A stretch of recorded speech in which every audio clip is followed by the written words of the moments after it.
আপুনি মই প্ৰত্যেকেই বিচাৰো যে আমাক প্ৰতিজন লোকে ভাল পাওক, প্ৰতিজনে আদৰ কৰক, শ্ৰদ্ধা কৰক। আপোনালোকে তাৰ বাবে 5টা কাম কৰিব লাগিব। নাম্বাৰ 1, আপুনি কাকো সমালোচনা নকৰিব। নাম্বাৰ 2, আপুনি কেতিয়াও কোনো কথাত অভিযোগ নকৰিব।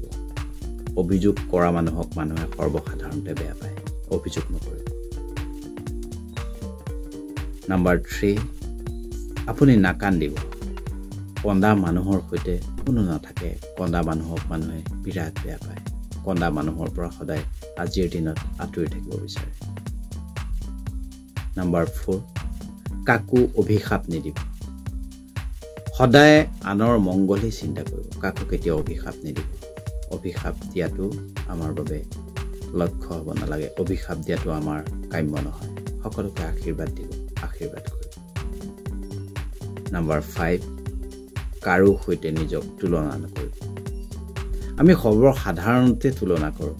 আমি নিজৰ সন্তানক কেতিয়াবা আনৰ সৈতে তুলনা কৰোঁ। আমি কেতিয়াবা নিজক আনৰ সৈতে তুলনা কৰোঁ। কেতিয়াও আপুনি নিজক আনৰ সৈতে তুলনা নকৰিব। আপুনি আপোনাৰ দৰে হওক। আপুনি আনৰ লগত নিজক তুলনা কৰি বেয়া স্থানলৈ গতি নকৰিব। আপুনি নিজৰ দৰে হওক। আপোনাৰ কেতিয়াবা কিছুমান কাম আনে ভাল নাপাব পাৰে, কিন্তু আপুনি নিজৰ মাজত নিজক তুলনা কৰক। আনৰ লগত কেতিয়াও তুলনা নকৰিব। এই 5টা কাম কৰক। দেখিব আপুনি সকলোৰে বাবে আদৰ, সকলোৰে বাবে শ্ৰদ্ধাশীল ব্যক্তি হৈ পৰিছে। ধন্যবাদ। আজিৰ দিনটো আপোনাৰ বাবে ভাল হওক, মংগল হওক। সকলো দেশৰ ভিতৰত ভাৰতবৰ্ষই আটাইতকৈ শ্ৰেষ্ঠ। সকলো নামৰ ভিতৰত হৰিনামেই শ্ৰেষ্ঠ। আৰু সকলো জীৱৰ ভিতৰত, চাৰিমুখী জীৱৰ ভিতৰত এই মনুষ্য জীৱই আটাইতকৈ শ্ৰেষ্ঠ। সেয়েহে আমি এই চাৰিও সম্পদ লাভ কৰিছোঁ। যদি আমি এই চাৰিও সম্পদ লাভ কৰি যদি আমি ভগৱন্তৰ নাম লৈ যদি বৈকুণ্ঠলৈ যাব নোৱাৰোঁ, তেনেহ'লে ইয়াতকৈ আৰু দুৰ্ভাগ্য কথা একো নাই। সেয়েহে আপোনাক সবে অতি সৰুৰে পৰা ভগৱন্তৰ নাম লৈছে, ভাল হৈছে। আৰু এইবোৰ ভাল লক্ষ্য। লগতে আমি সবে ইয়াৰ আগৰ বাৰতো কৈছিলোঁ যে ভাগৱত কীৰ্তন কৰিবলৈ চেষ্টা কৰিব।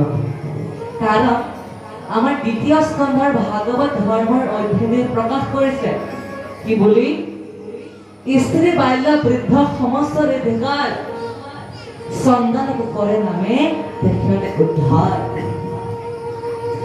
কৈছে যে এই ভাগৱত কীৰ্তন শ্ৰৱণ কীৰ্তন কৰাৰ সমস্ত অধিকাৰ আছে, পূৰ্ণ অধিকাৰ আছে।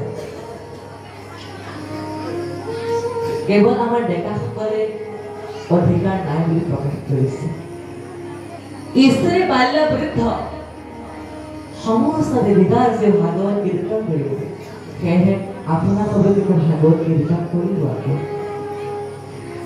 আৰু আমি যিসকল ব্যক্তিকে আমি এই হৰিনাম বা ভাগৱত কীৰ্তন কৰিবলৈ দিয়া নাছিলোঁ, সেইসকল ব্যক্তি এদিন আমাক উদ্ধাৰ কৰিব, বৈকুণ্ঠ পোৱাবলৈ।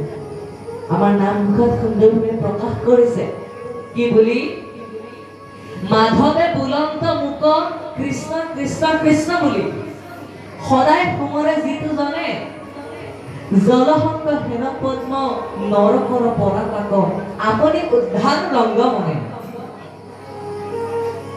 কি কৈছে যে আমি যিসকল ব্যক্তিকে ভাগৱত কীৰ্তন বা হৰিনাম ল'বলৈ দিয়া নাছিলোঁ, সেইসকল ব্যক্তি এদিন আমাক উদ্ধাৰ কৰিব, বৈকুণ্ঠ পোৱাব। এতিয়া সন্তানে যি কৰ্ম কৰক, সেই কৰ্মৰ ফল সদায় পিতৃ মাতৃয়ে ভুগিবলগীয়া হয়, মাক দেউতাকে ভুগিবলগীয়া হয়। এতিয়া মাক দেউতাকে যদি ভাল কাম কৰি বৈকুণ্ঠলৈ গৈছিল, যদি আমি এই সংসাৰত যদি অনবৰতে বেয়া কৰ্ম কৰি থাকোঁ, তেনেহ'লে মা দেউতাই বৈকুণ্ঠৰ পৰা পুনৰ আহি নৰকত পতিত হ'ব লাগিব আমাৰ বাবে।